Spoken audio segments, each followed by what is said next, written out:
Screen पर हमको class 10th का साइंस का असाइनमेंट का आंसर दिख रहा है अक्टूबर मंथ का। यहाँ पे देखिए सबसे पहले क्वेश्चन क्या आता है कि right the following in brief. अच्छा, बहुत सारे बच्चे अभी भी कमेंट कर रहे हैं कि सर इस सब्जेक्ट के असाइनमेंट का आंसर नहीं आया, तो आप वीडियो का डिस्क्रिप्शन चेक करिए, वहाँ पे सारे सब्जेक्ट के असाइनमेंट के आंसर आपको दे दिए गए हैं। पहला क्वेश्चन यहाँ पे आता है right the following in brief. Ores के बारे में हमको लिखना है पहला इसमें। तो ओर्स क्या होते हैं, तो इसके बारे में लिखा गया है कि these are the such compound of metals which contain sufficient quantities of metals. जिसमें sufficient quantities of metals available हैं उन्हीं को हम ओर्स बोलते हैं। We can get pure form of metal from ores easily. Ores हम ईजिली मेटल का pure form ले सकते हैं, एक्सट्रैक्ट कर सकते हैं। इसके बाद दूसरा क्वेश्चन इसी में है, इसी में दूसरा हेडिंग है हमारा कि मिनरल्स किसको बोलते हैं। तो these are such compounds of metals in which quantity of metal is very less and are found inside the earth. यहाँ पे मेटल्स के जो मिनरल्स होते हैं इनमें मेटल्स का अमाउंट बहुत कम होता है और ये अर्थ के अंदर पाए जाते हैं और इसमें बहुत सारे इम्प्योरिटीज़ भी होती है। तो यहाँ पे मिनरल्स के बारे में अच्छे से डिफाइन कर दिया गया है। इसके बाद आता है स्लैग। स्लैग किसको बोलते हैं, तो in the process of smelting, जब स्मेल्टिंग करते हैं तो flux is combined with impurities. तो कुछ फ्लक्स जो होता है वो इम्प्योरिटी से कंबाइंड हो जाता है लिक्विड फॉर्म में, और melted substance with low melting point and is called slag. तो इसी को स्लैग कहते हैं। और calcium silicate is form in smelting of iron. इसके बाद आता है फ्लक्स किसको बोलते हैं, such substance which react on high temperature with impurities.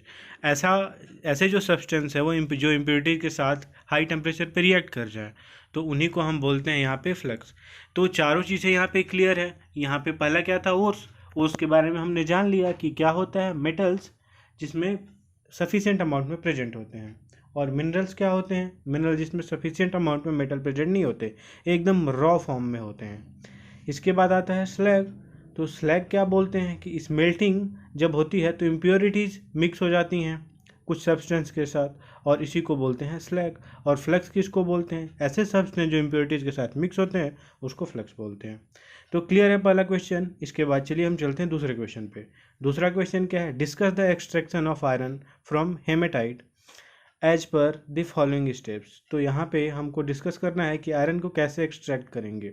तो सबसे पहले कंसंट्रेट करेंगे ओर्स को। तो आंसर सबसे पहले क्या करेंगे, for concentration of ore gravity separation process is used.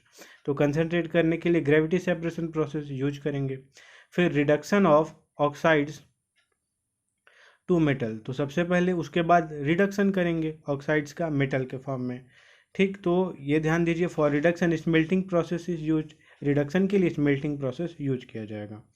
ठीक, इसके बाद आता है डायग्राम। यहाँ पे ब्लास्ट फर्नेस का आपको दिया गया है, तो आपको बहुत अच्छे से यहाँ पे ब्लास्ट फर्नेस का डायग्राम यहाँ पे बना लेना है। आप देख रहे हैं कैसे कैसे रिएक्ट हो रहा है, Fe2O3 और O और CaCO3 का रिएक्शन हो रहा है इसमें, और इतने हाई टेम्परेचर पे सारी चीज़ें हो रही हैं और गैसेज निकल रहे हैं CO और CO2। एक एक चीज़ आपको ध्यान रखना है, स्लैग कैसे निकल रहा है किधर की तरफ से, तो सारी चीज़ें आपको इसमें क्लियर रखनी है। इसके बाद आता है क्वेश्चन नंबर 3। क्वेश्चन नंबर 3 पूछता है, बहुत सिंपल है, right any 4 differences between metals and non metals. तो ये तो आप शुरू से ही पढ़ते आए हैं कि मेटल्स और नॉन मेटल्स में क्या डिफरेंस होते हैं। तो सबसे पहला डिफरेंस कॉमन है, they have lustres. Metals shine करते हैं, लस्टर्स होते हैं, चमकते हैं। Non metals are non lustrous, dull होते हैं। इसके बाद they are malleable and ductile. जो मेटल्स होते हैं इनसे हम सीट भी बना सकते हैं और वायर भी बना सकते हैं, और सीट बनाने वाली क्वालिटी को क्या बोलते हैं, मैलिएबल, और वायर बनाने वाली क्वालिटी को डक्टाइल। तो ऐसे ही नॉन मेटल्स हम ना वायर बना सकते हैं ना ही सीट बना सकते हैं, तो ना ही ये मैलिएबल है ना ही डक्टाइल है। इसके बाद आता है they have high density and high melting and boiling point. Metals की डेंसिटी हाई होती है, बहुत क्लोजली पैक्ड होते हैं, और रीजन बहुत सारे हैं, अभी आपको समझना नहीं है, हायर क्लासेज में जाएंगे तो समझेंगे। इस वजह से इनका हाई मेल्टिंग पॉइंट भी होता है। दे हैव, और नॉन मेटल जो होते हैं, दे हैव लो डेंसिटी। इनके बीच फोर्स ऑफ अट्रैक्शन इनके एटम के बीच बहुत कम होता है, इसीलिए इनका जो लो मेल्टिंग पॉइंट होता है और बॉइलिंग पॉइंट। इसके बाद क्वेश्चन आता है 4। इसी में पॉइंट आता है 4, except mercury and gallium all other metals are solid. तो मरकरी और गैलियम ही रूम टेम्परेचर पे क्या है, सिर्फ लिक्विड है, और बाकी सब सॉलिड हैं। और नॉन मेटल्स भी सॉलिड फॉर्म में एग्जिस्ट कर सकते हैं, लिक्विड और गैसियस एट रूम टेम्परेचर, ये भी तीनों फॉर्म में एग्जिस्ट कर सकते हैं। इसके बाद आता है दे आर सोनरस और they are not sonorous. Sonorous मतलब क्या कि बहुत अच्छा साउंड प्रोड्यूस करते हैं, जब भी ये कि इनसे कोई चीज़ टकराती है तो मेटल्स अच्छा साउंड प्रोड्यूस करते हैं, और जो नॉन मेटल्स हैं वो सोनरस नहीं है। ये हीट और इलेक्ट्रिसिटी के गुड कंडक्टर हैं मेटल्स, और ये पुअर कंडक्टर हैं। They are generally hard, metals hard होते हैं, और non metals are generally soft. Exception यहाँ पे भी है डायमंड, और एक्सेप्शन यहाँ पे भी है। They have high tensile strength, इनका जो टेंजाइल स्ट्रेंथ है वो हाई होता है, और they have low tensile strength.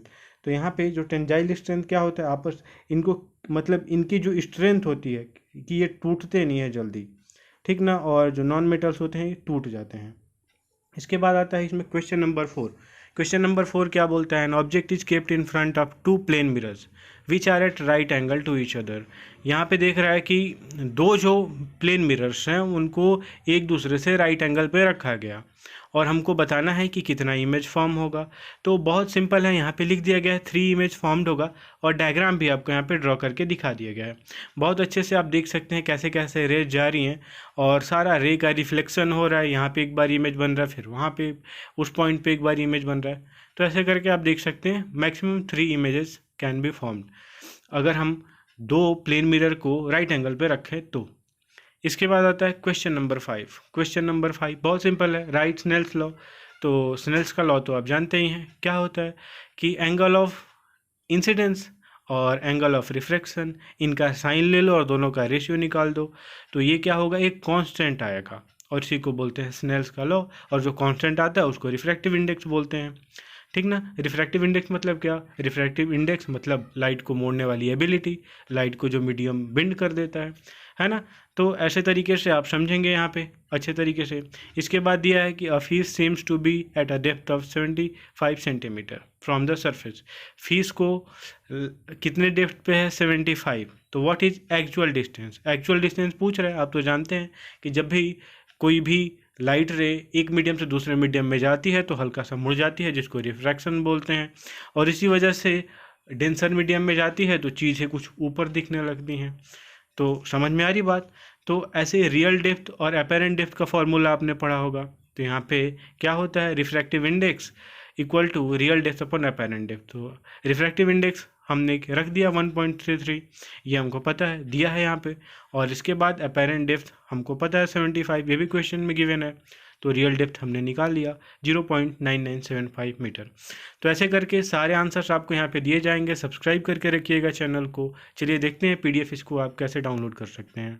Assignment के आंसर के पीडीएफ को डाउनलोड करने के लिए आपको गूगल पे जाके सर्च करना होगा cgbasicsupport.in। उसके बाद आपको इस वेबसाइट पे जाना होगा, इसको नीचे स्क्रॉल करना होगा, ऑप्शन दिखेगा आपको असाइनमेंट 2021-22, उस पर क्लिक करके सभी सब्जेक्ट के असाइनमेंट के आंसर के पीडीएफ आप इजीली डाउनलोड कर सकते हैं।